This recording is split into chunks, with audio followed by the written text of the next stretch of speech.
পিঙ্কি, আমার জন্য একটু পানি এনো তো। এই নিন।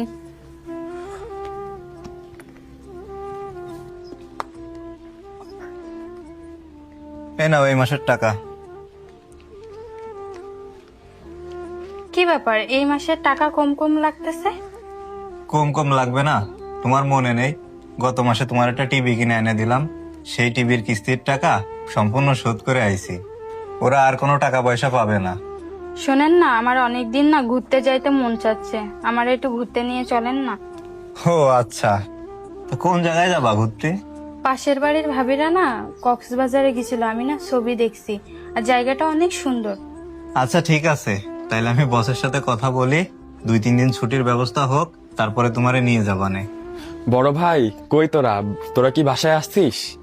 এখন আবার কে আসলো দেখো তো। আচ্ছা আমি যাচ্ছি, টাকাটা রাখেন। ভাবি ভালো আছেন? হ্যাঁ ভালো আছি। তুমি হঠাৎ আমাদের এইখানে? ভাবি, বড় ভাইয়ের সাথে আমার একটু কাজ আছে, এর জন্য আমি এখানে আসছি। ও কি কথা, আমারে বলো তুমি। ভাবি, বড় ভাই আছে কিনা আপনি সেটা বলেন, আমি বড় ভাইয়ের সাথে কথা বলে নিবানি। হ্যাঁ তোমার বড় ভাই আছে বাসায়, আসো।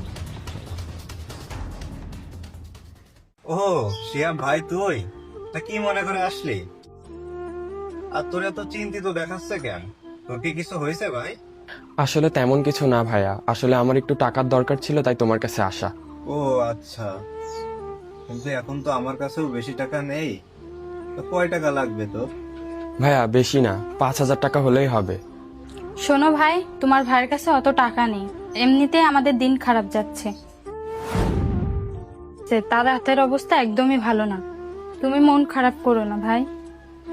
হ্যাঁ রে ভাই, তোর ভাবি ঠিক কথাই কয়েছে। আমার হাতের অবস্থা সেরকম একটা ভালো না।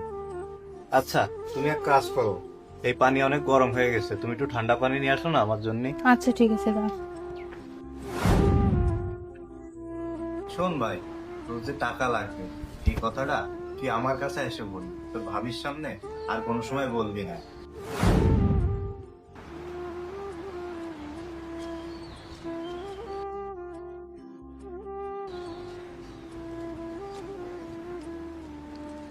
এই নে 5,000 টাকাই আছে।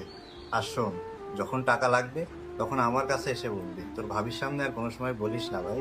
আচ্ছা ঠিক আছে ভাইয়া, তাহলে তুমি থাকো, আমি চলে যাচ্ছি। আচ্ছা যা।